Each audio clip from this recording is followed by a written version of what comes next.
Good evening. I'd like to welcome everybody to the North Branford Planning and Zoning Commission regular meeting for Thursday, November 5th.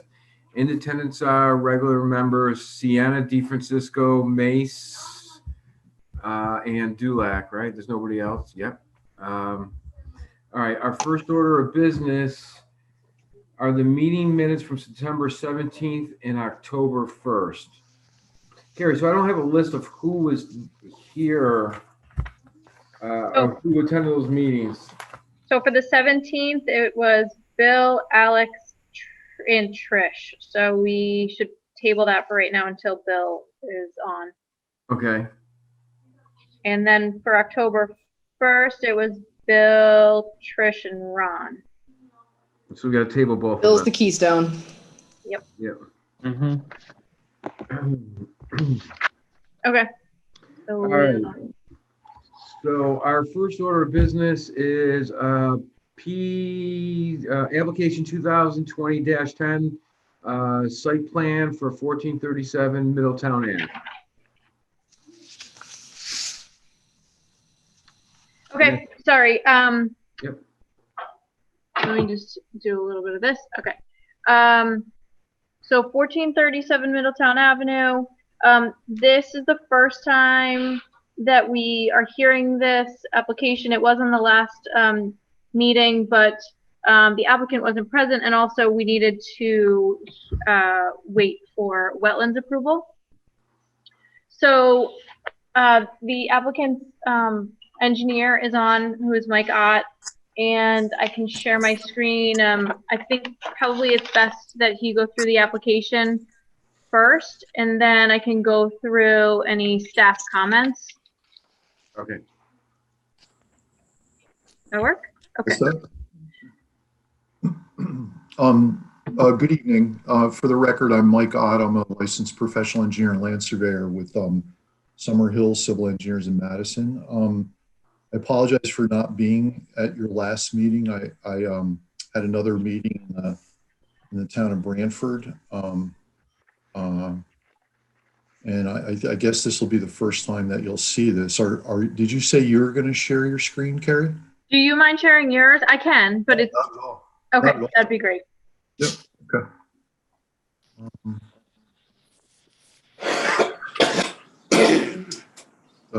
Bear with me 1 second. And you all have paper copies of the plans, I believe.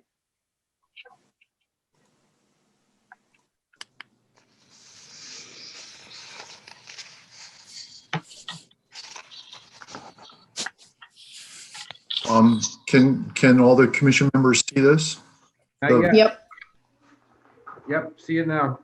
Okay, so keeps blinking on my end. Looks solid on ours. Yeah, I Oh, got it. really? Okay. That's funny. Oh, it stopped. It stopped on my end. Okay.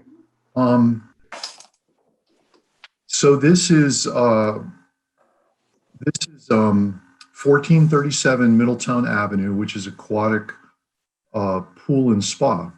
I'm sure you're all familiar with it on Route 17, right outside of Northford Center. Mm-hmm. This is Middletown Avenue at the top of the sheet, and the Farm River is behind the site, and to the east is the post office. I think this is an apartment complex, if I remember right, to the west. I'm fairly Condos sure. all the way back, right? Condos? Yep. Yeah. Yep. So this is the main building. I had actually worked on this site years ago for the owner, Tom Lodano. And so this is the big existing building. And his driveway comes in from Middletown Avenue, and there's a parking area behind, and there is a display pool and other material displays associated with pools. He would like to build, and I'll zoom in a little bit.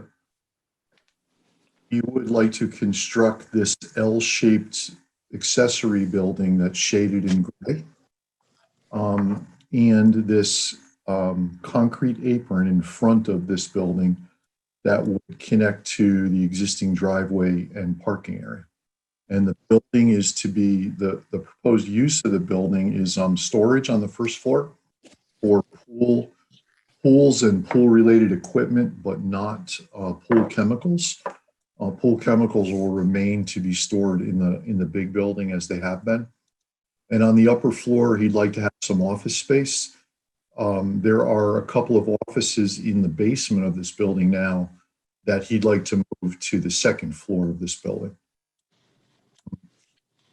Pretty straightforward, I think, from a site development perspective. We've gone to the Wetlands Commission and received approval from them. They've asked us to do two things. They asked us to move the building forward towards the big existing building about 4 feet so that it lines up with this pool fence here that I'm tracing. And that was just to get it a little bit further from the wetlands and move the disturbance limits further from the wetlands. And we have a proposed behind the building, we have a roof water infiltration system that was to be constructed with precast concrete galleries. And after much discussion, it was agreed that we would remove these and construct a rain garden of sorts in combination with a level spreader and allow the roof water to go into that and then just spread out and infiltrate through the woods between that point and the river. No new site lighting. There'll be building mounted lighting that'll be required by the building code. There'll be garage doors along this building elevation, the concrete pad. And building utility services will come from the existing building. And then I'll zoom in a little bit. The building sewer, the sanitary sewer connection to the municipal sanitary sewer will be made here at this location. I don't have the building architectural drawings to share. If you have those, Carrie, you may have to share those. Okay, let me see. If you do, if the commission would like to see them. For a pretty simple building with gabled roofs and, again, two floors, storage on the bottom and office space on the top. So I could try to answer any questions you might have while Carrie looks for those, if you have any now.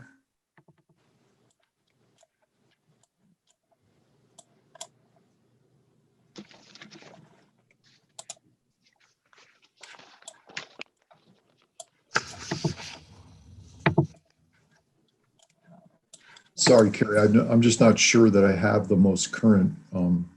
That's okay. Can you all see?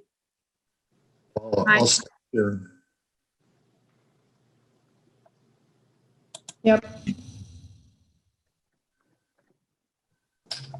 So these are the garage doors, correct, Mike, that will be seen when you pull into the property and would be seen from Route 17? Yes. Yes, you could, I believe you'll definitely see that building elevation from Route 17. Yep. You can almost see the pool now. It's in the back. I'll say that again. I'm sorry. No, I'm just saying you can see the pool when you're driving down 17, so you'll be able to see that. Yep. Is it going to be basically? Is it going to be the same materials that are on the front on the main building? Yes, he's gonna try to. Yes. All right. Yep. Yeah, so here's a color version, if you can see that. Yep. Yep. And again, what's going to be stored in there? Tom Lodano, the owner, has told me pool equipment and above ground pools on the first floor.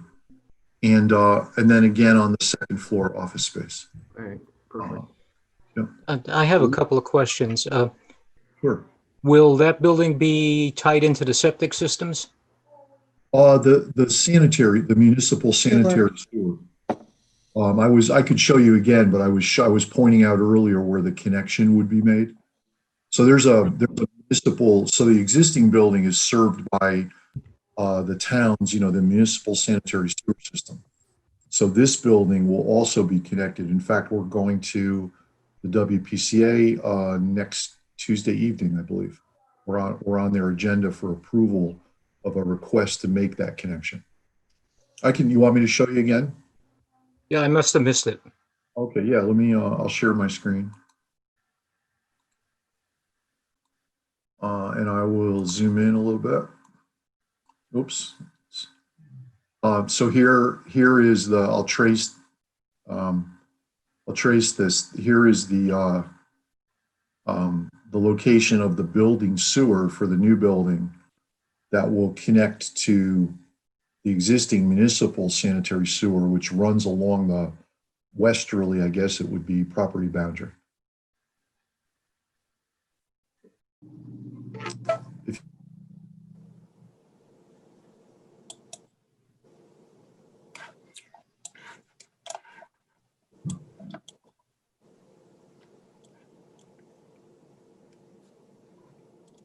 Do you want me to go through some comments from department heads? Sure. Yes, please. So the fire marshal said no problems with the concept. The owner occupant must follow all pertinent codes, Connecticut General Statute, NFPA, Connecticut State Fire Safety and Fire Prevention Codes. This will be handled at the building application process. Some points that he makes out is that fire department apparatus access to the buildings and surroundings. He's wondering the square footage of the buildings, the total square footage, and that mixed use group may require sprinkler system inside. Mike, I don't know. Yeah, can you just address the square footage? Yeah, regarding the square footage, I know that that Tom Lodano, the applicant and owner, provided has provided that information. So Carrie, if it's just used for storage, it doesn't need a sprinkler system, but if it becomes mixed use, then it does? Right. I think so. That's not my area, but I think if Right. it's an office space versus like an area of what's the right term, Mike? Assembly. Yeah. But I don't think that's the intention. But that will be looked at the building permit phase. What's the size for the offices upstairs? Because I'm assuming they're on the second floor, so they're completely separated from the first floor. I know that usually plays a role into the sprinkler system. So if they're underneath a certain square footage, then they usually are exempt. But I'm not the fire marshal professional on that, so. Right. Yeah, I actually don't know either. I do know that we did. The fire marshal had requested those numbers. And I know that Tom provided that to him. He also provided the same numbers to Kurt Weiss because it figures into the WPCA sanitary sewer connection fees also. So I have a copy of that letter that that Kurt Weiss submitted to the town manager regarding connection for the sanitary sewers. So it says here, the owner is requesting to connect a 4,000 square foot standalone building to be constructed on said lot to sanitary sewers. So 4,000 square feet. So that's the combination of the two floors. Right. So then just going through these comments, the zoning enforcement officer also questioned the square footage of the proposed structure, which we've just addressed, and just noted that the current coverage of the parcel is just over 7%, and 25% is allowed. So there's no issue there. The Regional Water Authority said that they've reviewed the application. This is more from a wetland standpoint, but because it's within the Farm River Public Water Supply watershed, they are making some requests that erosion and sedimentation controls shall be installed prior to any site work. They should be inspected weekly and after each rainfall. And additional controls shall be stored on site for necessary repairs. and excavated material stored on site for any length of time shall be stabilized. And also, because there are wetlands within close proximity, they're saying that wetlands and watercourses should be well buffered from site disturbance. But the project meets the RWA recommended minimum setback goal of 50 to 100 feet. And the wetland buffer area should be maintained a relatively natural state, and the use of lawn care chemicals should be avoided. And also, they noted in here that there's no plan to store pool chemicals within the building. And also, by connecting to the sanitary sewer is helpful as well. So those were the comments that I've received. So really, the only kind of outstanding item from my perspective is the WPCA approval, because if that's denied, then it would be a question of how would they handle the sanitary component.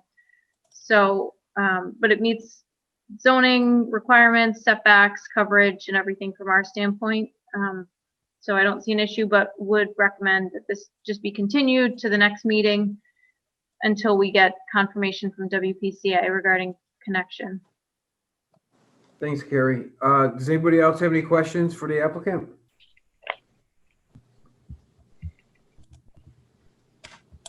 And the comment about the sprinklers, we don't need to address that, or that's completely off the table? Right, I would say that will come at the building permit stage. Okay, And if for some reason they do need sprinklers, then we'd have to deal with that at a separate Okay. time, because they would, I don't know that there's not water there, I don't believe. There is public water. There is. Yeah. Okay. So, do you know if there are sprinklers in the existing building, Mike? I don't remember. I actually don't remember, but I think you're right. That's typically handled in the building. okay. Yeah. We're losing Mike. Uh-oh. Mike, you're freezing.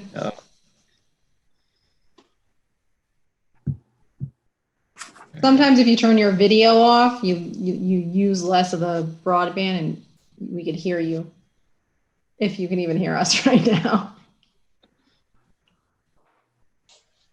Challenge of technology. Yep. Well, anyway, so we're going to table it anyway. Nobody else had any questions except for Trish's, which I think Kara just answered. Everybody else have anything else? So Our next meeting is November 19th. yeah, so do we have to make a motion on that, or just? Yes, please. Can somebody make a motion on to continue it to the next meeting? Yep, just real quick, in case John was saying something. John, if you can hear us, you're on mute. I didn't know if you wanted to say something before we made a motion. Okay. Sometimes you're on mute and you don't know it. That's why I just wanted to address that. Where are we?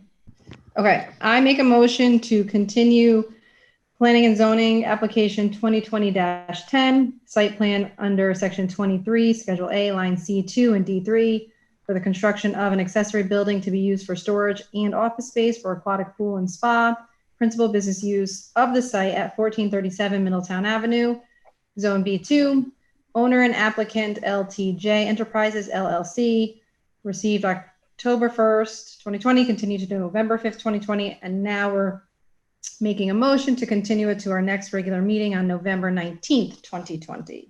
Is there a second? Second. Any discussion? Seeing none, Trish, Yes. whoever seconded it, Alex did. Alex? A yay? Yay. Yep. Ron? Yes. And I also vote yes. All right, so we'll continue that to the next meeting on the 19th. All right, next is PZ application 2020-11. Let's see, 1874 Middletown Ave. The applicant's attorney, Attorney Beatty, emailed me today requesting that they'd like to withdraw the application. Okay. So I have a letter dated November 4th. Dear Chairman Dulac, this is to request that the above application be withdrawn from consideration by the North Branford Planning and Zoning Commission. If you should have any questions or wish to discuss this matter further, please do not hesitate to contact me. So I Okay. did inquire about why they were withdrawing, and apparently the person who is interested in purchasing the property is no longer interested. Okay. So if they brought so this application is officially out, so that means that the moratorium is, there's no chance of anything coming under this, right? Correct. Okay, so the withdrawal. No, I'm just saying this can't be used again, right? Correct. Okay. And along those lines, I should have mentioned this at the beginning, but I'm suggesting that maybe you add something under the town planner's report to discuss doing a text amendment regarding medical marijuana. Yep.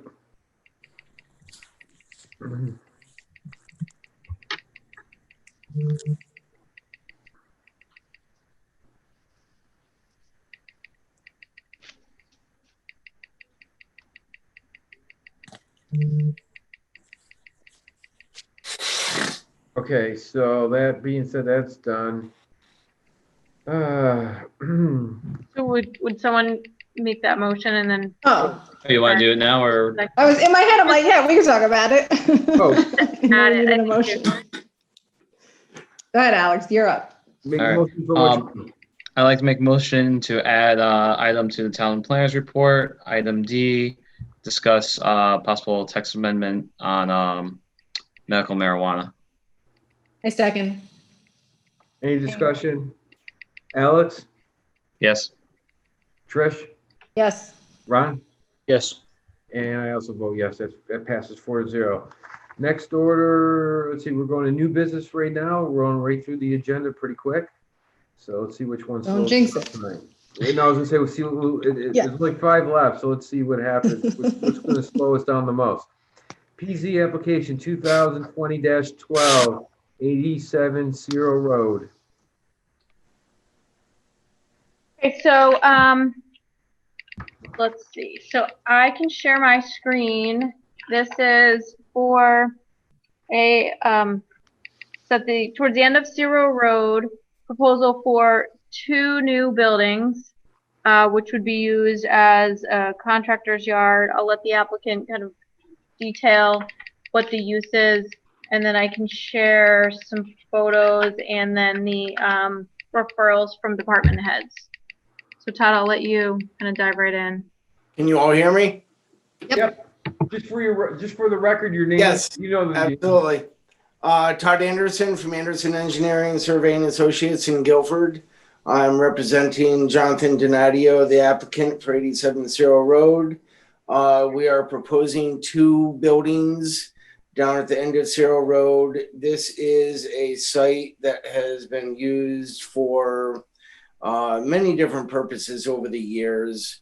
My applicants or my clients, the applicant's intent is to have 2 storage buildings and a material storage yard. Right now it is being used as a somewhat multi-use property as he rents it to a few different people. That use will change over time once he builds these 2 buildings. He intends to use this as a material storage yard and 2 storage buildings. We have designed this for right now. All of the site runoff goes directly into the wetlands. We went before the Wetlands Commission, got their approval. We will be taking about 90% of the site water and it will be going into a proposed detention pond for water quality before it hits the wetlands.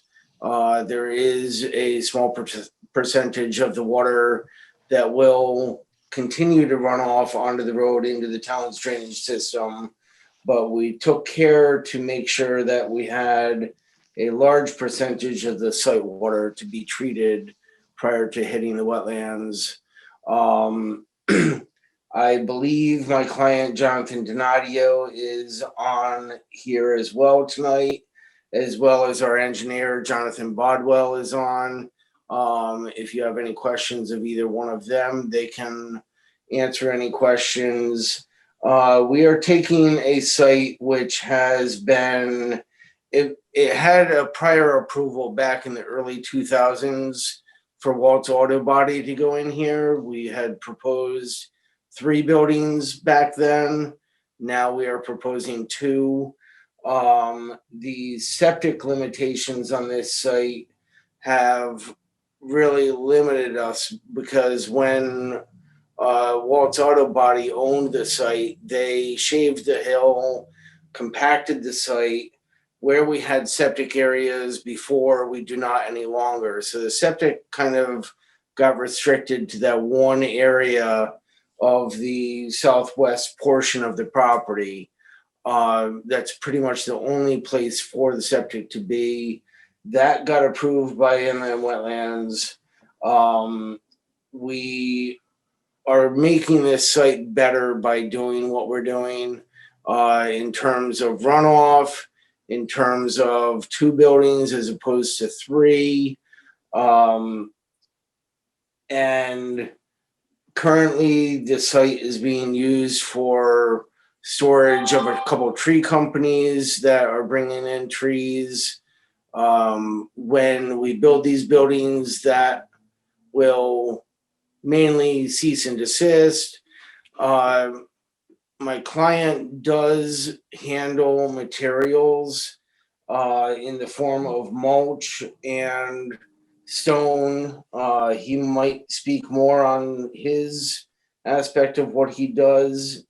I don't want to speak for him, so he can step up and speak to that aspect of it.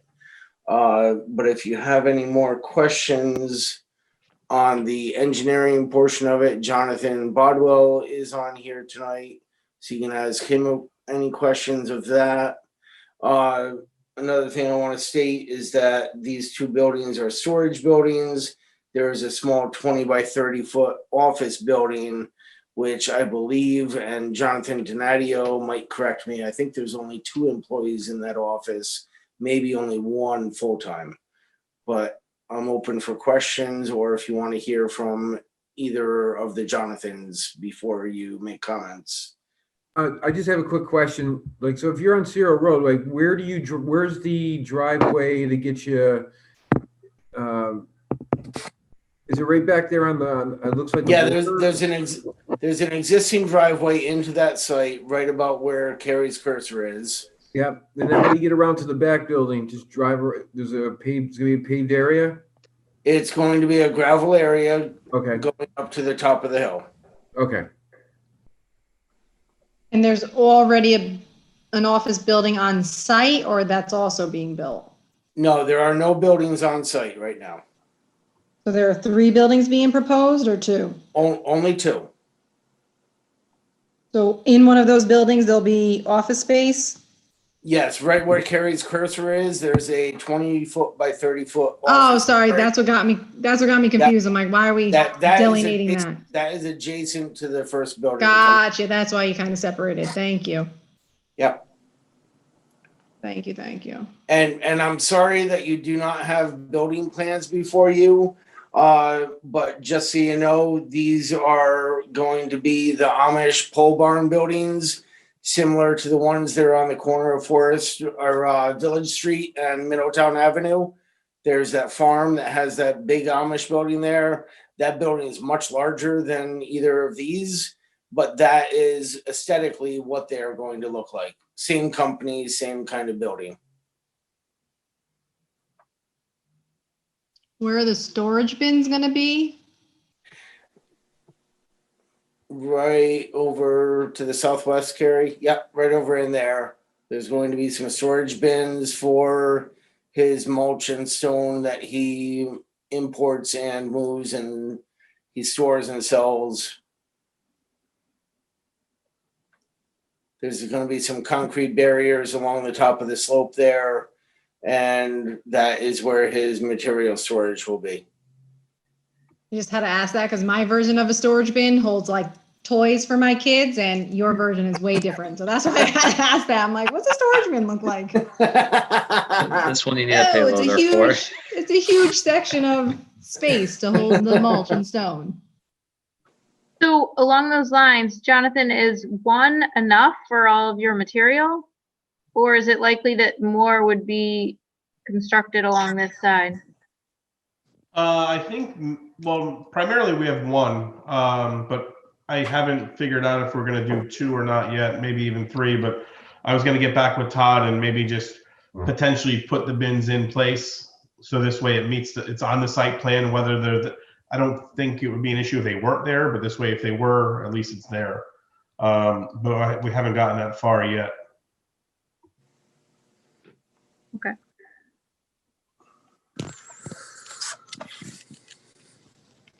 Maybe I'll just share, let's see. These other sheets are more of the details,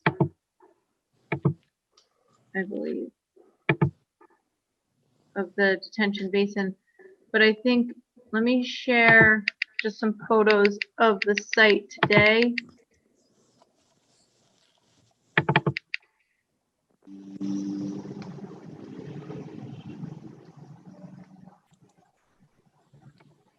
Can you all see that?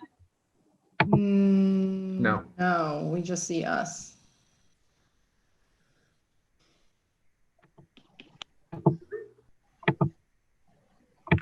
While you do that, there's a note here to the exact use of the building needs to be provided by the applicant. What are the buildings, just storage? Do we need to know what's being stored in them? Is that what that note's for? I'll let Jonathan kind of go through that. So, Jonathan provided a description today. One of the comments from the zoning enforcement officer was just really needing a written narrative, just explaining what the use is. Like with any site, you know, we just don't want things to, we know things are going to change as business changes, as needs change, but we just don't want to have things get out of control. Again, just how we treat everyone. It's not picking on anyone. It's just to protect the town. So we wanted everything just very clearly laid out in writing. So I do have something written by Jonathan. Jonathan, I don't know if you just want to explain in your own words now, like what you'll be doing on the property. And I bring these pictures in just to show what's there today, because we had a meeting this morning with myself, Jonathan, and the zoning enforcement officer and another property owner in town who was just working with Jonathan to kind of say, like, walk him through the process with the town. Again, the zoning enforcement officer just had some concerns about, like, if this is what is going to happen as the building starts to come under construction, just let us know so that it's on a plan and we know what to expect, because we just don't want to have this type of use continue if it's not noted on the plan. I know it sounds silly, but if you get approval to do one thing, but you're doing something else, it just creates a zoning challenge. Yeah, so actually where this area is, was supposed to just be for wood storage, but then now that we had this tornado and then this hurricane that came in, it's just been more wood than people have been able to handle, and they're just kind of trying to clear people's houses and get the wires off and stuff, or get the wood off the wires. This this tenant right here isn't supposed to have that much material, and that's actually where the retention pond is going to go. So essentially all that material would be gone. So if you're driving on Ciro Road and the property is to your right, so the cul-de-sac is at the end of Ciro Road, and you pull into the property, this pile is on your left, correct? That's up actually in the top yard. That's almost where like the retention pond is. That's not on the left side of the driveway. Okay. And so right there, if you look down the far end, that telephone pole, that's the driveway right there. That's Ciro Road. Yeah, so that's coming in. All that material will obviously have to be gone because that's where there's going to be a building. And that was with, yeah, then I brought some stone in just to try to fill it in and get rid of some of the mud and stuff like that. Yep. That's one of the tree guys that rents from me.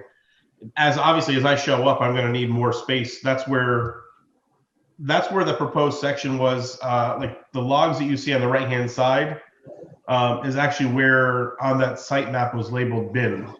So just to kind of give you guys a rough idea of what we're looking at. And then that left side. Oops, sorry. Yeah, no. Then just like panning left is just wood storage. That's what it was Right. on that one. Listen, for me, I wish I didn't have to have those tenants, but unfortunately right now I have to pay a mortgage. So I kind of have no choice but to try to offset my expense. And that is just to the right of the other material that was the first picture, I believe. Okay. That's just like panning left. And that right there, that pile of wood is where that bin is. Listed on the map. That's that far left corner. So for me, I need all that material gone just because we have to put in for the septic system. And that wood right there is not one of my tenants. I do a lot of work with K&J Tree in Hamden. They did a lot of work with the town recently, just trying to clear stuff when this tornado came through in Branford. And this is literally, I haul for them all the time. And this is just because I have other customers and I can't keep up with it. Mhm. That's a wood chip pile right there. And like that one bin right there is where, so I have some trucks and my main thing is to buy and sell material. And then I have like tree guys will bring chip in, or I'll bring chip in. I have some customers that buy just straight wood chips for erosion control. And then I also haul to other mulch yards. My main facility that I go to, I'm a main supplier for ECR up in Danielson, Connecticut. They're a huge mulch company, plus like Connecticut Mulch. I sell to those guys as well. So I will bring these logs in and sell it to them, and even wood chips as well. So that's like the main thing, where if we're down in Pennsylvania, there's a lot of decorative stone that comes out of Pennsylvania. I have free loads coming out of Maryland tomorrow going to customers, which won't be coming to the yard, but it's things like that. When we're down there, I'll kind of grab it to get ahead of it, because I know obviously the springtime it picks up, and then in the fall decorative stone goes crazy. I don't know why, just because it doesn't rot. So people put it down, it lasts forever. But it's kind of like if we were down there, I would bring a load back just to stay ahead of it and kind of stay proactive with it. So moving forward, because you do mulch, moving forward, there still will be the potential to have piles of logs, because then they have to get. No, so that right there, again, that material there is a tenant who was supposed to bring it in, and that was not ever anything that I agreed on, was to have them split firewood there, so I can adjust that accordingly. That's new. That showed up like within the last couple of days. But no, I don't do any actual processing myself. I have trucks, and for me, I just want to put that log in my trailer and go to the next stop. I'm not looking to, like, I sent a narrative, I have it here somewhere, that, like I do a lot of sand, soil, compost, decorative stone, and mulch. We will not be doing any composting on site. We're not going to do any grinding on site. That's nothing like that. There's no operation. I'm just looking to put the material in a bin. And like we haul, it's a craze down in Fairfield County, which is amazing to me. It's organic sweet mulch, or sweet peat. It's horse manure mulch that they put down, and people go crazy for it. I don't understand it, but whatever. We haul that out of Boston. We're in Boston every day. So once like March comes, we'll start bringing the loads down, and then it pops in Fairfield County. And most of the time we direct ship there. So if we're up there and there's not a load, I'll bring it down just knowing that it's going to be sold. And that's what that bin was for. In one of those pictures back there where I have like the little trailer sitting in the bin, just so nobody dumps in there. That's only for material. And as you can see, there's nothing staying there. It's in and out for me. If it's there, I can't sell it. So that's not a bonus for me. I'm not looking to stock inventory or anything like that. What's going in the buildings? Do we care about what's going in the buildings? So the front building, with the one with the office attached, is going to be 2 drive-through bays. And I was looking to put a temporary wall up in one and just take one bay for now. I have a couple of trucks that we do shows with and stuff. I mean, like they're, $300,000 trucks. So one of those would sit in there. I do anything major for work of mine goes out to a garage. I don't even really do anything there. It's just mainly for storage for myself. We do some CNC machines for a certain customer that we do, and we'll bring we drive right in, and this way, I mean, these machines are worth $700,000-800,000. We could pull them off the trailer because everything has to be tarped, so everything stays dry. I could take it right off the trailer; it never has to get wet, and then we could pull another trailer, and we'll bring 4 or 5 of these in on one load, and then send it back out on one trailer or another. So it's not anything more other than like a dry storage or a warehousing per se. And then the back building I was going to have for tenants, which I put in the email earlier. I don't have any, if it goes to a plumber or electrician or something like that, I don't have anyone specific in mind. Quite frankly, anybody that'll pay can rent the bay. If you need a place to store those toys, come on down. I got a bay. So I don't have anything specific in mind saying that it's going to be, ABC, electrical or whoever. It's just once, if you build it, they'll come type of a thing. Like they did behind, like Earl's Country Paint Hardware, they have those condos back there, more of a situation like that. So just kind of generic warehousing or, commercial storage or whatever, however to say it. Do we have much governance over that? Because what if somebody wants to come in and store chemicals? Can that happen? No, I'm not interested in that. That would obviously. But maybe you are interested because they pay a lot more. Do we have a say over controlling any of that, Carrie? I mean, so once the space is built out, and this is true anywhere in town, unless there's changes to the interior to have the fire marshal or a zoning officer or building official go out there to inspect it. I mean, we quite honestly might not know, but I mean, when it's constructed, the building official, like in the prior application, will look at, okay, what's this use? Do you need sprinklers? Do you need, what are the parameters? Wetlands reviewed the application for buildings within 100 feet. They approved it. And it's also just interesting to note that you'll notice that the first building, building A, that's closer to Cyril Road is close. It's right up next to the wetlands, but they preferred that as opposed to having the driveway next to the wetlands. So I think that they're comfortable with the buildings and what could be in there and the potential runoff that would come from the materials or trucks and buildings. So wetlands have looked at that, but as far as storage inside of the building, it is zoned industrial, and I show you the photos. It's not like this operation is right next to a residential area or in a residential zone. It's more just what they're doing there, the wood splitting and everything is a permitted use. The challenge is that we don't have a current site plan showing that use. So that's where, the zoning enforcement officer was just having a hard time with it. And myself too, of just okay, we just don't have anything on record of what is happening there. Wood splitting could continue. We just need to know that it's happening where it's happening. Okay, that's helpful. Anybody else have anything? Alex, Ron? Now, Carrie, do we have anything outstanding? We don't, the one thing we didn't get is the architecturals. I'm not sure how important they are on this one particular, but do we have anything that would require this to be continued over to the next meeting? No, I have comments that I'll just read quickly from department heads. So again, I've kind of gone over the ones from the zoning enforcement officer. I mean, his written comments are pretty strong. They said, this is currently a non-conforming use on the lot, firewood processing and brush. Approval of this application should not be made until the non-conforming use is removed. I will honestly say that since that time, he made these comments, we met this morning with the applicant and he actually went out there. He's the one that took the photos. And I think he's content as long as the site plan reflects what is happening there. And if it doesn't, then he does have the opportunity for a cease and desist. But as I was explaining earlier this morning, now is really our opportunity to be blunt, because we have them have their attention. But I think that the applicant has done everything, and especially providing the narrative in writing of what the intention is, that we're fine. We're okay. But we could put a special well, I don't even know if we need a special condition, but you wouldn't give them the COO unless it was off due to the site plan. Right. So actually, I have drafted that, which I can show you after, with a condition prior to issuance of the zoning permit Right.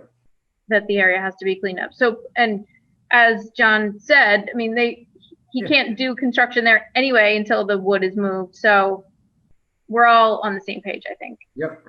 The town engineer did not have any additional staff comments. He commented regarding or during the wetlands process, so he's content with that. The fire marshal said they must follow all Connecticut General Statute, NFPA, Connecticut State Fire Safety and Protection Codes.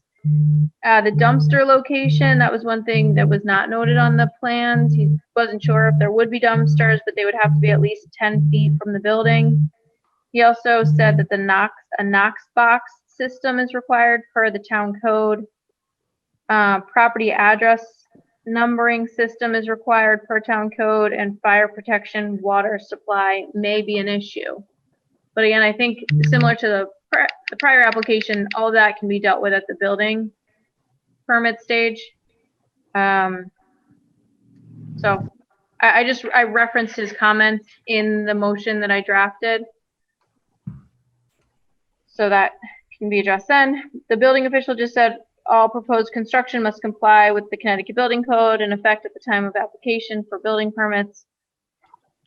And finally, East Shore District Health said that they have reviewed the proposed plan to construct 2 storage buildings, 80 by 100, 50 by 100, with a proposed 20 by 30 office attached. The plan calls for up to 3 employees in the attached office. We recommend approval.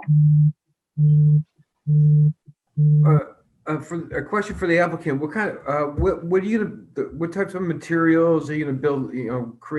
Build the building and the roofing. It's a pole barn. So the main supports are wood versus like a steel rafter. It's going to have a truss construction, but all the outside paneling is all steel, and I believe it's a metal roof as well. I'm not 100% certain on any specifics. I can get that. In order to deal with these guys, I mean they're like legit Amish, like come out dig the holes by hand type thing, and they need approval before they start sending any plans and kind of commit to anything. So that's what I'm trying to, like, once I can get the buildings approved, then I mean at that point we can come back and adjust any of the, if there's a certain code or something that I'm not familiar enough with it, but if there's a certain code that you guys are looking for that you want certain thickness of a material or something like that, then I'm sure that's all something that's adjusted. I mean, these guys are We're just looking at the building permit, whatever the building permit and what are the specifications for that. We're not concerned, but just the general construction, like you said, a pole barn. It's going to be you said it's going to be steel. The roof is going to be. Did you say steel on the roof? I believe there's steel roofs as well. I had the spec sheet here somewhere. You mentioned it was the same company that did the horse barn by Village of Middletown, that Amish company. Yes. Yeah, so there's a few of them around this town. It's all steel, look like an old barn. It's very aesthetically pleasing to the eyes. I think you're able to do like whatever colors you want or this and that. I think there's like 4 or 5 different sites in town that have used that company. All right. Carrie, do you want to put something in there that you can do administrative approval on that? Or you Sure. take a look at Yeah. it? Yeah. So I'll share my screen and show you what I have so far. But yes.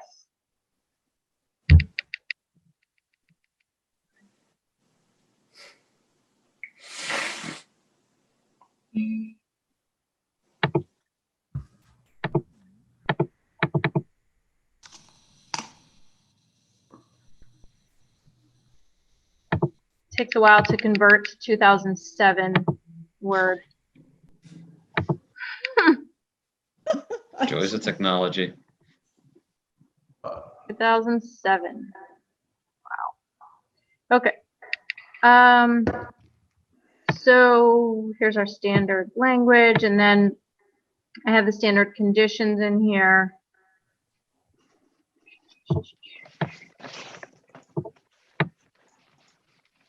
Special conditions I started with: prior to issuance of a zoning permit, the site shall comply with zoning regulations and the wood chipping operation shall be located per the site plan approved as referenced above or cease to exist.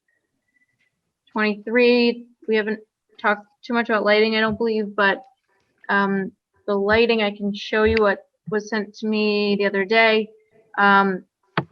It just has to comply with the full cutoff, being full cutoff. Yeah, that's fine. Yep. Oh, are we gonna, did I see something here about a sign? Yeah. About a what? Oh, question about a Carrie's sign. notes, a question about a sign. Do we need a sign? Do we have to discuss a sign? Or, I mean, are you putting in a sign, John? No, Okay. I don't need one. I don't need anybody to know what it is.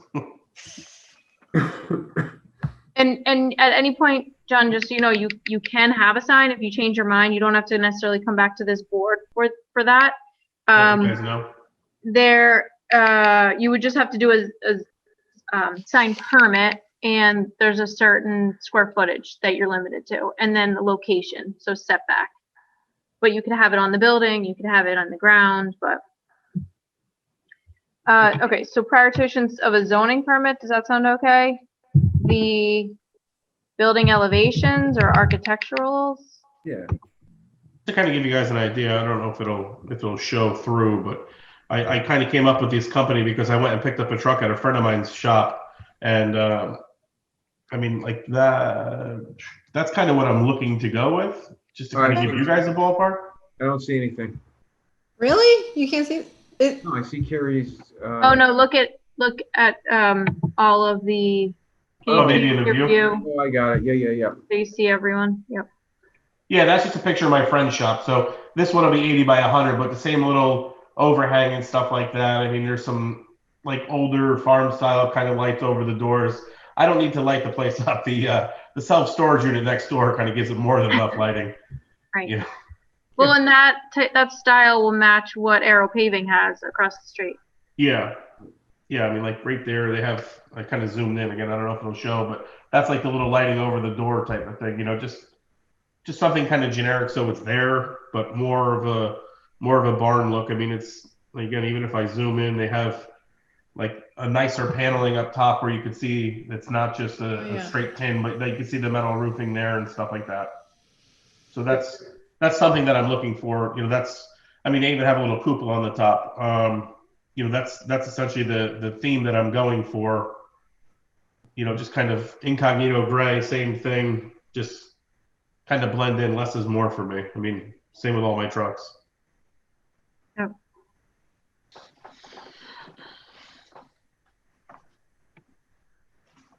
The only other changes I made to kind of our general special conditions are 16 and 20. I just referenced the comments from the fire marshal and East Shore District Health. Right. Anybody else have any questions? Anything else?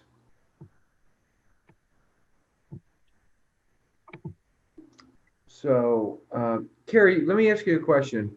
To make it easier, can somebody just say, I move to approve planning zoning application 2020-12, and you read the rest instead of scrolling around? Sure. Okay, everybody. So what if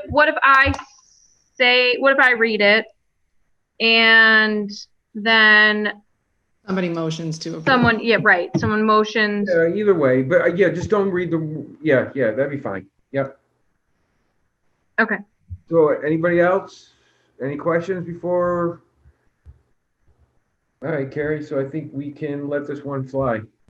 Okay, so the motion is for application 2020-12, site plan permit under section 23, schedule A, line C-15 for construction of two buildings, associated parking, stormwater system, including detention basin, installation of necessary utilities, including septic and well for the purpose of a contractor's yard, storage and office space at 87 Zero Road, Assessor map 13A, lot 66, zone I-2, Owner Donadio Enterprises LLC, applicant Jonathan Donadio, is contained in submitted application documents, stormwater report and calculations, and shown on plans entitled Lot 6, Section 2, Zero Road, Industrial Park, 87 Zero Road, North Branford, prepared by Anderson Engineering, Surveying Associates, containing the following sheets, 1 of 3. Option A, zoning location survey, site plan, and inland wetlands regulated activity plan, dated the 21st, 2020, revised to August 24th, and then the same date as that for sheet 2, detail sheet, and sheet 3 of 3, with the conditions 1C, 2, 4, 7, 8, 9, 16, 21, and special conditions 22, 23, and 24.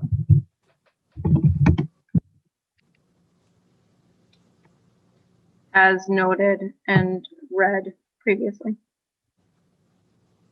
All right, so who will, how do I want to say this, move to approve it? The first person. I Make will a move. motion.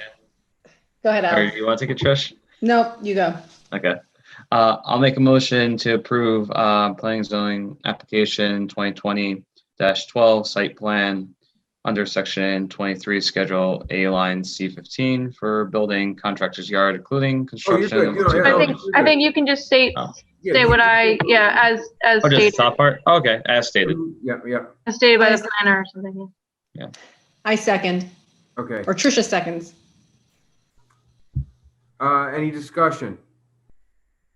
Seeing none. Alex, Yes. Trish, Yes. Ron, Yes. and I also vote yes. That passes 4-0. Thank you very much. Good luck. Thank you very much. Thank you, guys. I appreciate all the help. Have a great night, guys. You You too. too. Thank you. I think we should spice things up and read these motions in certain styles, like drama, suspense. I like that Let's idea. level up. I just want to let everybody know that your votes, as long as they're legal, will count tonight. All right? So they will count. If they're legal, Trish, I don't know. We're going to have to check yours out. Your vote's on the fence a little bit there. So. Different voices. I mean, we're going to be on Zoom forever, so let's just have a little bit more fun. Yeah, you know what? We should do, I don't know if this, each meeting we'll pick we'll do an English accent. Oh, Here we like go. that. We'll do a little Polish or Eastern European accent. So we could do, I don't know if, well, So many late night options. yeah, right. So, okay. So Carrie, I think that's it for our regular business. So we're on to the town planners report where we also added item D. So you can kick it off with the first one. Okay, so regular meetings we have, that's nothing really to report on. The plan of conservation and development and tasks. I really don't have too much to go over on this, just a quick update. So Trish and I met a few weeks ago and talked about our little housing committee of 2, she and I, and just kind of brainstorm some ideas. I think the next step I need to take is to talk with the town manager about having someone come in to talk with he and I and Trish just about possibly forming a housing committee separate from planning and zoning. So possibly a member of planning and zoning, ideally a member of planning and zoning would be on that committee to just talk about diversifying housing types in town. And that's a whole section in our plan of conservation and development. So again, like trying to fulfill some of these tasks. And it also was part of the Sustainable Connecticut application. I don't know if you guys are aware, but we applied for Sustainable Connecticut back in August. We still have some holes in our application, so we did not get it this round, but we're planning to reapply for April.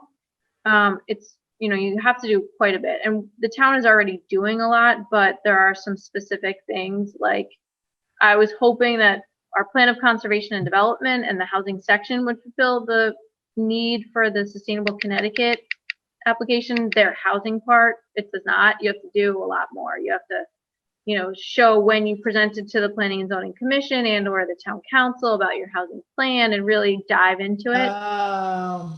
So there's more things like that that we have to do in order to get Sustainable Connecticut. But Gary, what would that bring us if they Sustainable Connecticut? What does that bring to town? so, well, beyond just the recognition of saying like, oh, we achieved bronze or silver sustainable recognition, we could start applying for some grants, and then there's more like crowdsource funding. So say we wanted to get a electrical vehicle charging station at Town Hall. We could do some crowdsource funding so that there would be a match from like a private funder through a crowdsource campaign. So, again, I think a lot of it we're already doing, but Sustainable Connecticut helps, just like the Plan of Conservation and Development helps push us to complete the things that we said that we would do. But the Sustainable Connecticut things can get us to see savings. So one of the categories in that is energy efficiency.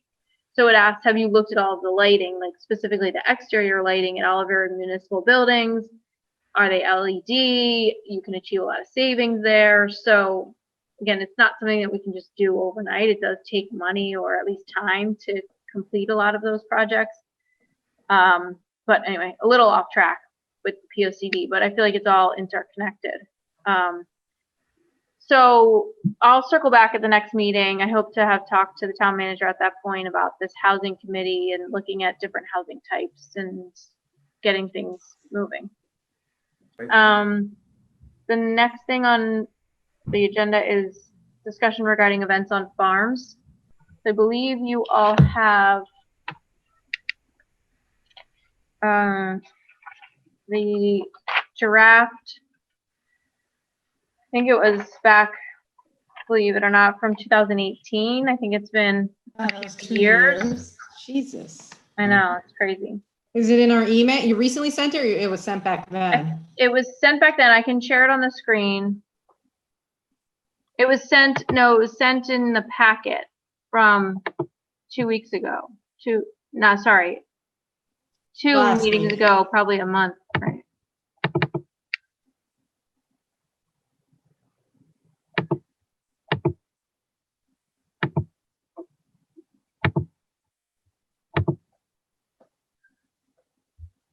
So this is kind of the red line version of farm outdoor events specific to R80 and R40 zones. Because the reason why there was so much time in between the last time we discussed this and now is that this was shelved because we looked at farm events in industrial zones, Yep. which was approved as a special use, but again, we had started really trying to define what these events were, but then we took that out and left it a little bit more broad. As you can see here, we did keep in the requirement of a minimum of 10 acres, again, in the R80, R40 zones. And then special use standards, we talked about distances from any off-site residence. This has 200 feet and 100 feet from any property boundary. And that would be for the location of the event area. I looked at what was approved, I think it was about a year ago, for the industrial zone farm events, and that we had increased, I believe, to 300 feet or 350 feet. Yeah, I was going to ask if you got 10 acres, shouldn't that be like 350? Right. Well, yeah, I mean that's up to you all too. Well, I mean the whole thing about residential, industrial, apples and oranges. No, they're more like apples and moonbeams. Because industrial, there's industrial properties around there. I mean, Van Wilge is a little bit different because there's some residential nearby, but this is strictly in residential area. So, I mean, I think the more the better. The only Yep. thing, I'm just going to throw this out there to the group. I mean, I don't feel comfortable with temporary structures like tents to do this. If you're going to do this on a residential area, you could have a outdoor event every single weekend, and that can have effects on the nearby property owners, not only traffic, but also just noise in general. So just my thought, which has been from the start, that it needs to be any music or the event needs to be held inside inside a permanent structure. I mean, if it was a wedding, they can get married outdoors, but for music and stuff like that, it has to be indoors. Just my thought. I support that. And, my take too is I feel like, when we're trying to problem solve something new, like better safe than sorry, like let's be more cautious. And as we live with it, we can then make changes, but especially because of the residential, let's be more conservative, and then as we live with it, if it's going well and we say, okay, like something we could, do this or that. So I'm supportive of being more conservative and having a little bit more control because it is such a difference. So along those lines, if you're all in agreement with that suggestion, I'm wondering if we should change number 1 here, special use standard, the outdoor event area. You'd have to change Shall, you have to change that in number 6, I think, too. but should this read something like outdoor event, or maybe not even outdoor, the event area shall contain or shall be made up of permanent structures? Well, let me elaborate a little bit more what I meant. If somebody's having an event and they want to have a tent outdoors for whatever it might be, but like the thing is, like when you have the music and you're having it needs to be inside. I'm just saying, I'm not sure eliminating the tent, and I just want to think about it before we put it in there. Eliminating a tent, you might be using the tent for a Saturday afternoon gathering. It might not be a wedding or whatever, and you just want to be outside. There's no music going to be playing, so you want to use a tent. So I don't have a problem with the tent. I just don't think that it should be the only structure there when there's live music going on, amplified music that's being sent out, when you're only 350 feet from, potentially from a neighbor's house. Harry, is it a structure issue or is it a music issue? Well, I think you're saying it's a music issue or a sound issue. Yeah, I mean, if they weren't going to have amplified music, then I wouldn't care if it was in a tent. I got to take that back, because if you have like 100 people or something like that, or 200 people, it can get loud. I'm not saying that, but yeah, Alex, basically what I was thinking is more on the amplified music side. Did we have a special use under here? Did we ever put in no outdoor music? No. With the so it could be something separate, like, no outdoor music, must be inside a permanent structure. So we have here number 13. Music entertainment is permitted subject to state and municipal sound regulations. The commission may require the permittee to electronically monitor music entertainment to ensure compliance with said state and municipal sound regulations. All amplified music or entertainment must be staged within a permanent or temporary structure. Okay. Yeah. No outdoor or open air music concerts shall be permitted. The hours which music may be played shall be determined by the commission based on an application's compatibility with the surrounding neighborhood. So, I mean, to make it simple, I didn't get that far on the number 13, but I mean, if we're in agreement that maybe that it's instead of that line where it's all amplified music, or entertainment must be staged within a permanent or temporary structure, just take the temporary structure out. So if you want amplified music, you have to have it in a permanent structure. If you had acoustic, or if you had, I'm going to say, a comic, or if you had somebody just was speaking to a group or a small group, whatever it might be, that's having like a farm to table dinner or something like that, you could do it within a tent. Does that make sense? Agreed. Alex and Ryan, any thoughts on that? So your main concerns are depending on the type of events. So like how you're saying, an event that would be amplified, like a concert or something like that. Is I'm something thinking more of a like, wedding, because you can't really have a concert, but I'm thinking like a wedding.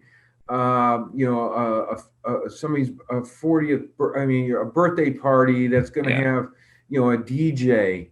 A wedding that's going to have a DJ or an amplified band. Yeah, but you still be fine if they had someone just playing a guitar. That's acoustic. That could be outdoors. Yeah. Okay, so it's non-amplified. I think we talked about this before too, that we're leaning towards the non-amplified if it was outside.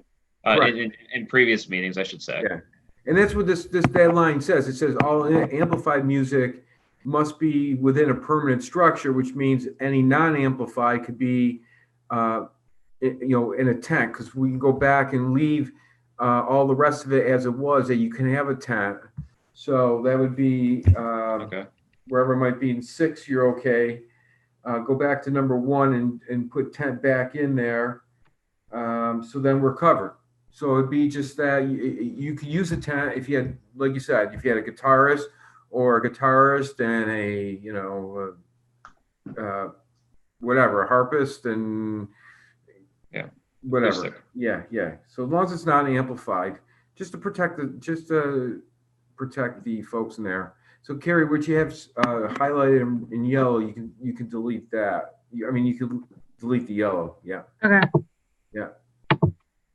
And then we want to increase the distance, right? So Carrie, would you say it's 350 from the? So for the industrial, it's 350 from any off-site residential building and 250 from a property boundary, but the minimum acreage for that was 20. Right.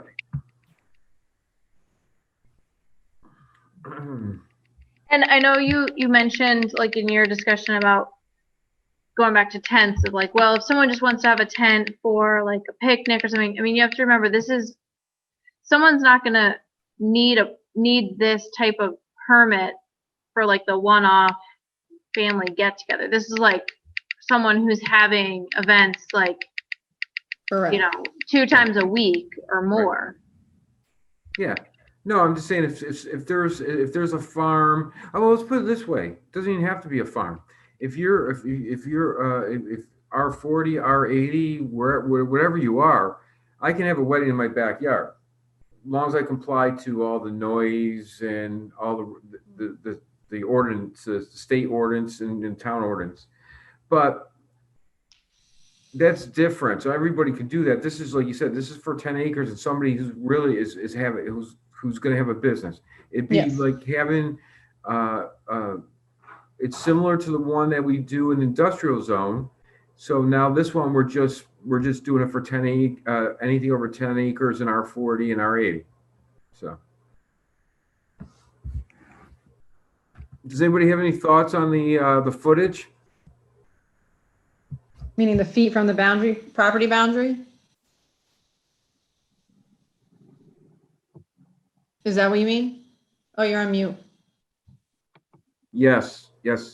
Yeah, I'm about consistency. If we have, what did we say is the industrial, 300 feet? It is 350 from any off-site residential and 250 from any property boundary. Yeah, that's industrial and they have more space, but residential is less. It sounds like we need to increase the feet.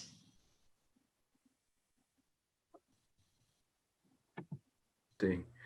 But doesn't item 13 already cover that with the sound devices to monitor and everything like that to make sure it still falls into the regular state and town municipal codes. Because I know that was the big question that Bill had for the industrial in using the devices to measure and everything. And I believe that applicant did demonstrate that in the structures. Because I know Bill's always one harping on sounds.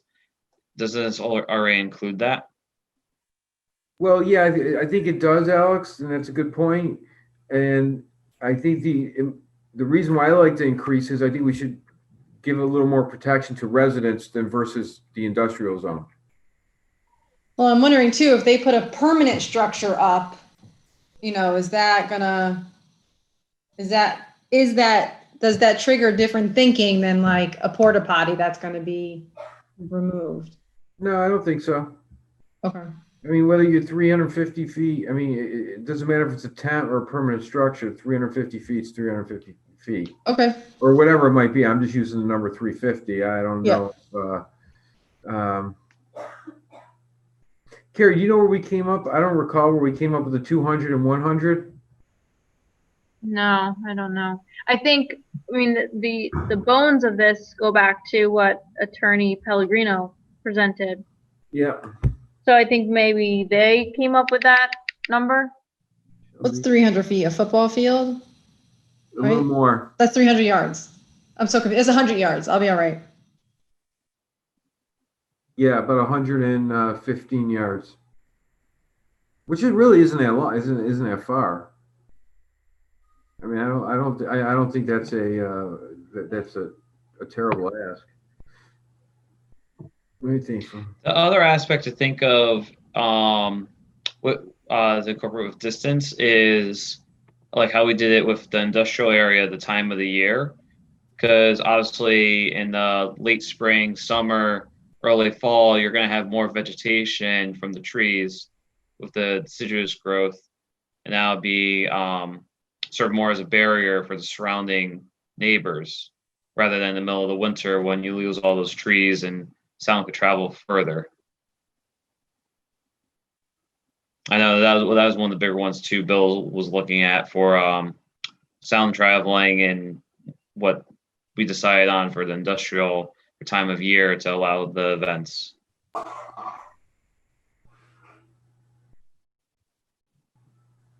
Yeah, I remember. Yeah, 300 feet. Well, how if we did this? Would this make sense? Shall be a minimum of 350 feet from any offsite residence. Let's do this. Because you know what? At the end of the day, I mean, we can talk about a few feet here and there all day. We put this out for, if we put this out there for a public hearing, if we want to adjust it, we can. Agreed. Yep. So yeah, so let's just do that. Let's just do a simple math. Let's change it. Shall be a minimum of 350 feet from any offsite residence and 175 feet from any property boundary. And then once we get to the public hearing, if we want to alter it, 200, 100, or whatever we might want to do, we can do that during the public hearing. If that makes sense to everybody. Agreed. Yeah. Yeah, I think that's sometimes maybe what we get stuck on, that this is going to be stuck forever, but it's like, no, it can be adjusted. So that's a good point. Parking, let's see, parking. So just going back up to the top, are you okay if I accept these track changes Yeah. to take out these examples? Yeah. Yeah. Yeah. Yeah, I think that goes back to like we can make a giant laundry list of examples, Yeah. but we didn't want to limit ourselves to those set of examples, what we included or did not include. Right. And prevent us from getting into that argument of, okay, what's a farm event? Is this considered this or that? And it made sense just making it easier language like that. Yep.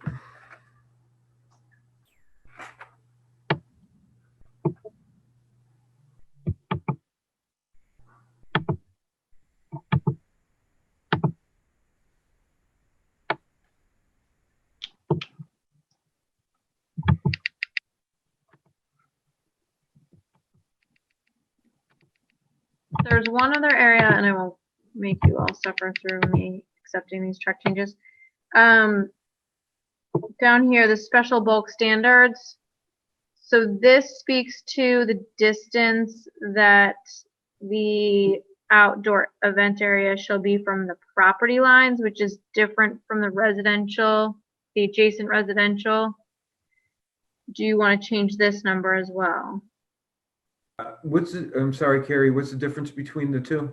Okay, so this is the outdoor event area, including the areas containing buildings, permanent structures, tents, bathrooms, etc., shall be 100 feet from the property line where the event is being held. The first one measures from an off-site residence. Oh, and this one says 100 from any property boundary. So these two numbers have to match. Yeah, Yeah. we'll make it 175.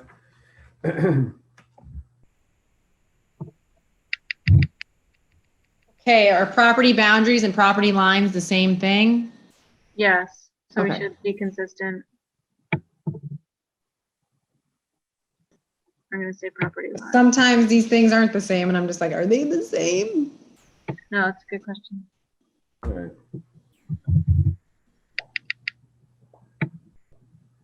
So this would follow the same thing as the industrial, Carrie. We would have we would do it would be a public hearing, correct? Yes, a special use Okay. permit. You got to change on special bulk standard too. I'm assuming you have to make that 175, right? Yeah. Unless you're okay with parking being closer. Which one is that? Number 2, No, on-site parking areas. no, that's actually worse. Yeah, let's do it. I think let's just put 175 in there. Okay. Right? That makes sense? Yeah. Yeah, I gotta what is it? Again, we can, they could be different, right? Let's see. Yeah, it's on-site parking. Yeah, so that could be, we could change that as well. So we can make that in between, whatever. So. Right. Okay. So I'll clean this up and then send it back to you all. Carrie, can you do like what you did for the industrial farms? Any farm that would be considered 10 acres or more, like a map of the town? Yes. So that way we can actually see it's like, okay, well, these are all potentials to consider since it's considering the whole town. I know we Right. usually like to see that, and we've done that in previous applications, whether it's like for industrial zone, we were considering a different application or this and that. Allows us to see all the potentials. Right. Okay. And is the one for industrial like an easy separate file you can also email? Sure. Yeah, just so. And that's in our current regs, but I Yeah. can send it separately. Yep. Yeah, if it was easier to get it from the regs, I would do that. If it's easy to email. Yeah, that's whichever's fine. easier.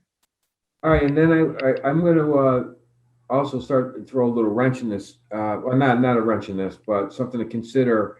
Also, maybe after we pass this, after we have a public hearing for this and wherever it ends up, but maybe we start looking at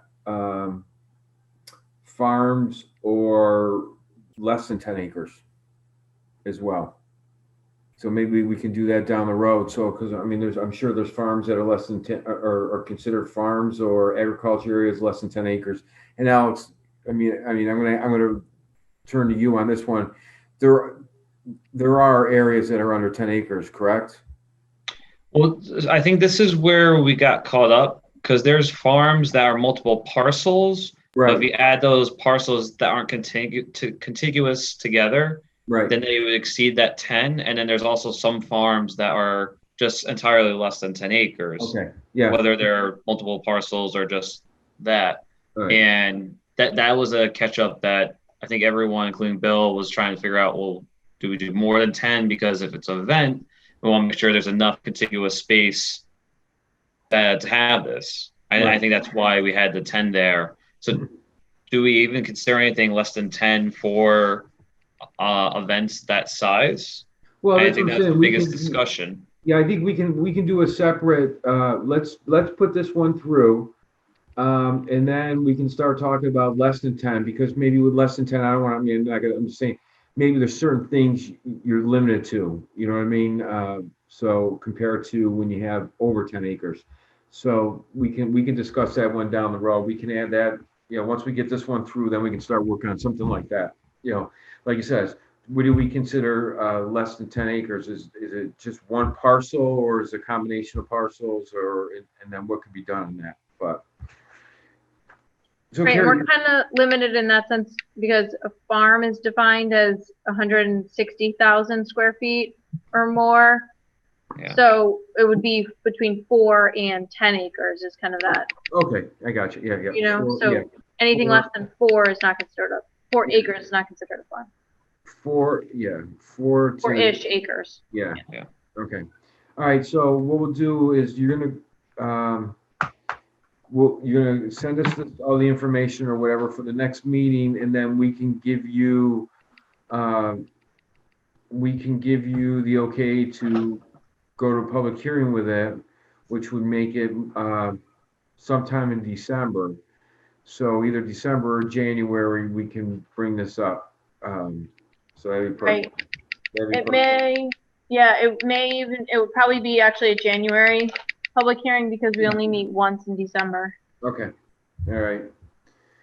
All right. And then the last one, Carrie, medical marijuana discussion. Right, so with the moratorium now in place, I didn't know if you wanted to start revisiting the regulations. I can circulate around the draft text amendment that we were considering a year or so ago, and we could start there. Yes. Yep. Okay. Yeah, because we fleshed that out pretty well. And didn't the lawyer even look at it? Yes, I think so. Yeah. And I think the only reason why there was no action is because nothing was happening with the legislature regarding recreational. So there was a feeling of why even pursue this if it's not on the table. But now we know that could be interest for medical. Yeah. We Well, should. legalization's back on it. Lamont wants to do it for 2021. Yeah, but I think we shouldn't wait. I mean, we waited. Oh, agreed. Yeah. So. Yeah. Gary, were there any updates on the recent legislation that was passed in Hartford? What was So I think you were reaching out to Vinny on that for updates. he said there was nothing regarding medical marijuana. There was some legislation on hemp. Yep. But Okay, nothing. so there's nothing medical or recreational. Right. Okay. And then I just have an update from Tom Hogarty that I just wanted to share as an interesting fact. I can find it. But like in the word interesting, what are we gonna learn? So just to show you that your text amendments do have an impact. So you remember there was a text amendment to increase the coverage from 10 to 15% for the lots that are non-conforming. Yep. Mm-hmm. So since that was effective in last December, there's been 7 applications that were approved that exceed the 10%. And these are people that, just wanted to A deck and a shed and gazebo. Yeah. Right. Yay, team! Yeah.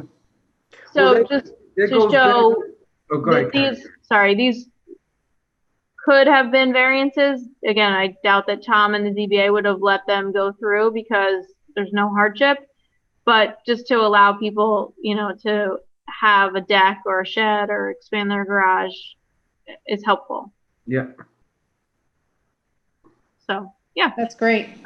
Yeah, I mean, I forget who brought that up. It was the It was Lynn, our building Yeah. secretary. She's the one that recognized it, and Tom as well, but yeah. That's awesome. Yeah. Yeah, and they're See? not at like 15%. You know what I mean? They're at like 10 point, whatever, 10.2, 10.4. You got that 14.4, but they're still under 15. Right. That'd be something I do. Can I do? I'll do the 15. If I can do 15, I'm doing 15. Well, and I mean, Williams Road, the lots are so tiny that, it's easy to That's get great. to the 14. So. And you know what, too? It saves people stress and unnecessary emotional angst if they really want something, but they don't know if they're gonna get it, so I look at that too. That's a little bit more invaluable to not have to have a headache for no reason. I'll show everybody my desk. There's my desk of all my planning and zoning stuff. Is that for your job or for us? That's all my planning and zoning stuff, from all my maps and stuff. That's my desk, right on the floor. On the floor, nice. And then I got the gate. I don't know if you can see it. There's the gate over there, and then Yep. there's a gate over there, so the dog can't get in. That's hysterical. I'm like baby. I get put in the I corner. was gonna say, I thought you were Yeah. done with baby gates, but not with the dogs. No. I mean baby and what was that? With pets. Oh, Dirty Dirty Dancing. Dancing. Don't put Yeah, baby in the I'm corner. baby. They put me in the corner of the house, and Baby. they don't let me leave. So. Carrie, can I make a motion to add item E to town planners report? Yeah. In regards to discussion, the 824 referral of the police department recommendation from last meeting. I second. Any discussion? All in favor? Aye. Yes. Aye. It passes. Okay. E's added. 824 referral to the police station. All right. Yes. So I think it was the last meeting that the committee approved the 824 referral that the town council sent us for the police station. I just have a question. I'm sure Carrie and Harry could answer this. Is I think it's going back to, was it fall 2019 when we approved our plans of conservation development. All the town committees approved the plan. I know, like, we have the new town green in the center where, like, the Poco Fest is held. Like, the developments are supposed to be over there and trying to centralize everything. So I was wondering, like, how that would have an impact on, like, the 824 referral when all these committees agree, hey, we want to do this, but then put these new buildings or these new developments on other parcels of land and not there. But also at the same time, with us being planning and zoning, we also look at the safety of the men and women that serve for the police department, but also the public when looking at parcels of land for development the town's looking at, or even any application that comes before this committee. We always take the community safety first and foremost. And Trish, you've always done this, like, on, like, lines of sight for, like, driveway entrances and stuff like that. So I was just curious on, like, the thought with the 824 that got approved at the last meeting, why the plans of conservation wasn't taken into account, and the line of sight of that new driveway wasn't taken into account. Well, I gotta ask you a quick question, because since I wasn't in the meeting, where property is this on the existing? Where are they planning on putting it? It's across from the park, across from the park's entrance, I believe, that parcel there. So it's on the opposite side of the Poco Fest. Right, Yeah, if you're going up 22, it's on the right-hand side. It's currently a field. It's kind of across from the entrance to Public Works. It's not an exact lineup with that driveway, but I feel like it's pretty close. Okay, so it's gonna be near the parking lot? So when you pull in, the field's on your left, the new police station would be on the right? No, when you're on 22, Yep. heading north, the field where the Christmas tree is lit and Poco is held is on your left. The new police station will be on the right.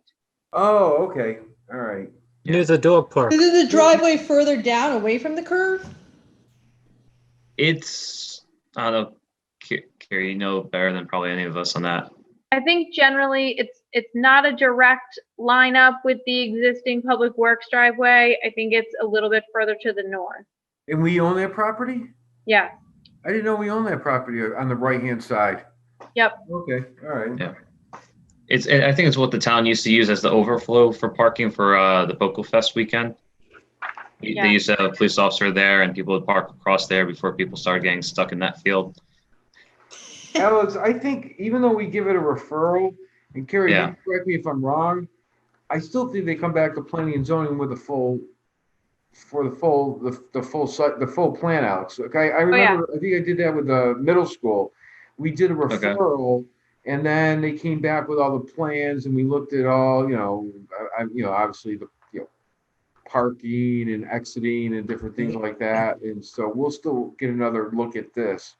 Okay, so at that time that'd be looked at. So I wasn't at the meeting, so I wasn't sure on if that was factored into, well, both the plans of conservation to keep on, like how we're saying all the development should be in that area, but like I said, like the site plan that we look at, but the site plan isn't looked at yet, isn't constructed yet. So that'd be at a future meeting. Yep. Right. Yeah, and I So mean, those are, sorry, go ahead, Trish. no, and it's a good point because, I often when I'm up here, there's a lot of things I don't have expertise in, and I just assume, when we get these things that, people already thought about that. So, it's a great point, and I'm glad we get a look at it again. Yeah. Okay. And I think, Did the town council approve the new police station, or is this something that we just gave a referral and it's going to town council in the next meeting or two? correct, yep, exactly. Okay. We just planning and zoning gave a positive referral for the concept and location, and then it's going to the town council, I believe, for next Tuesday. Okay. And I think to address the question, because Alex and I kind of talked offline, I mean, it's a valid point, and we didn't really get into discussion with the architect at the meeting when he presented the 824 referral of, well, why did you move it to the other side of the road? We did go through this lengthy plan of conservation and development process and the survey about having a town campus.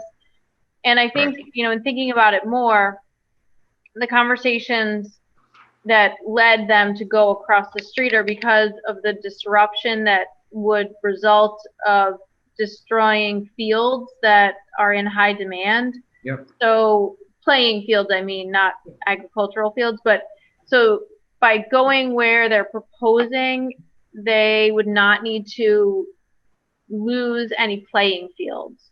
Right. Well, I thought the campus was supposed to be like where the Poco Fest is held on what used to be like the Haylot field, like where the old auger barn is. The rendering that I had seen had it kind of in the softball field. Had one building there. I forget if it was police or town hall, and then another building kind of behind. Okay. Maybe police where the softball field is, and town hall where the Poco field is. And there's been a few different renderings, but I believe it was so that they wouldn't need to lose any playing fields, or the Poco field for that matter. What's being done with the old building? I thought of that after. I got a good idea. I don't know that they have an exact Planning and zoning building? plan. No. What's your idea, Harry? Move the post office down there. The Northford one? Yeah. That makes sense. Oh, no, there is one in North Branford, though. Yeah, there is. Yeah. Are they like going to knock it down? I mean, you don't usually knock buildings down that you paid to build, but Well, are that they just? building's. I haven't been in that building since the last time I had a meeting there. I never got to visit downstairs, but just upstairs. I don't know what kind of value it has. I mean, they might be able to find some use for the town, but and Carrie, you can say there's really, the offices are small. Yeah. There's problems with the plumbing. So I would expect, and don't quote me. I mean, I would expect that it'd be torn down, and whether it's some type of open space there, or maybe there's something to put up there someday. But We own that building, though, right? oh yeah. Yep. Yeah.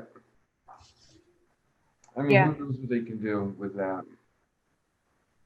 Mayor, if you had baked cookies, I would have ran over and picked them up out of like the mailbox or the porch or something. Who made I cookies? thought about eating them in front of you, but No, that would not have been nice, but I would have delivered it to everybody. Oh, Mary, if you next got time I'll cookies, just drop off a cookie packet at every mailbox. How's that? Gary, if there's food involved, you should be eating it now and getting everybody hungry and all that stuff. Say, oh, this stuff is so good. Too bad you can't have one. I couldn't. You I got to just rub that in there. So yeah, it's almost time for Christmas cookies. I'm going to start making anise cookies and limoncello cookies. So, got nothing else to do. So Yeah, exactly. Everyone's focusing on the holidays. Yep. Yep. So anyhow, anything else on that, Alex? No, it was just that. So it's good to know that the site plan still has to come in front of everyone. Yeah, and I thought once we referred it, we were done with it, so. Yeah. I'll mentally prepare for that. Yep. All right. Anything else, Carrie? No. All right. Good. Ron? Okay, I was thinking about what Trish was saying. So Uh-oh. I know. What did I say? let's see if this is along her line. In sooth, it is with heavy heart I must adjourn this meeting. Yes. I bow down. I second. Well done. Bravo, bravo. Amazing. Woo! All right, everybody. All right. Oh, wait. Stay well. Wait. Move to approve? All in favor? Aye. Aye. Aye. Bye. Good night, everybody. Thanks. Good night. Thank See in 2 you. weeks. Before we'll be together before Thanksgiving. Yep. All right. Bye. Bye.